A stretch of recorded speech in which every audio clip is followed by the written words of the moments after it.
മനുഷ്യരെ ഭിന്നിപ്പിക്കുന്നതും വർഗീയ വളർത്തുന്നതുമായ പ്രസ്താവനകളും പ്രവൃത്തികളും ആരുടെ ഭാഗത്തു നിന്നുണ്ടാവരുതെന്ന് കോൺഗ്രസ് നേതാവും ഗാന്ധിയനുമായ വി.സി. കബീർ ആവശ്യപ്പെട്ടു.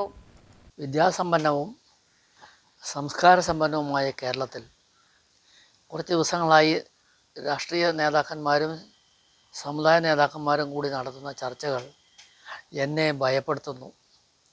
ഞാനൊരു ഇന്ത്യൻ നാഷണൽ കോൺഗ്രസ്സുകാരനാണ്, ഒരു ഗാന്ധിയനാണ്, ഒരു മുസ്ലിമാണ്. മതേതരത്വം പുലരണം എന്നാഗ്രഹിക്കുന്ന എല്ലാവരോടും ഞാൻ അഭ്യർത്ഥിക്കുന്നത്, ആവശ്യമില്ലാതെ സ്വന്തം കാര്യങ്ങൾ നേടിയെടുക്കാൻ വേണ്ടി ചില ആളുകൾ രാഷ്ട്രീയം പറയുകയും മതഭ്രാന്തി ഇളക്കി വിടുകയും ചെയ്യുന്നത് കാണുമ്പോൾ സങ്കടവും ദുഃഖവും തോന്നുന്നു. അതിലൊരു മന്ത്രിയുമുണ്ട്, ചില സമുദായ നേതാക്കന്മാരുമുണ്ട് എന്ന് കാണുമ്പോഴാണ് എന്നെ കൂടുതൽ ഭയപ്പെടുത്തുന്നത്. കേരളം മതേതരത്വത്തിന് മാതൃകയാണ്. അസ്ഥിരതയും വർഗീയതയും വളർത്തുന്ന രീതിയിൽ യാതൊന്നും ആരും പ്രവർത്തിക്കരുത്. സമൂഹത്തിൽ ഛിദ്രത പരത്തുന്ന രീതിയിൽ കാര്യങ്ങൾ പറയുന്നത് ആരായാലും ഉചിതമല്ല.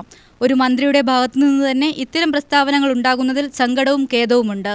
ഒരു ഗാന്ധിയനും കോൺഗ്രസ്സുകാരനും മുസ്ലിമും എന്ന നിലയിൽ അതിയായ വേദനയോടെയാണ് ഇത് പറയുന്നതെന്നും അദ്ദേഹം പറഞ്ഞു. ജാതിമത വ്യത്യാസങ്ങൾ മറന്നുകൊണ്ട് ഒരു മാതാവിന്റെ മക്കളെപ്പോലെ അവരവരുടെ വിശ്വാസങ്ങൾ ഉൾക്കൊണ്ടു ജീവിക്കാൻ എല്ലാവരും തയ്യാറാവണമെന്നും മുൻ മന്ത്രി കൂടിയായ വി.സി. കബീർ ആവശ്യപ്പെട്ടു.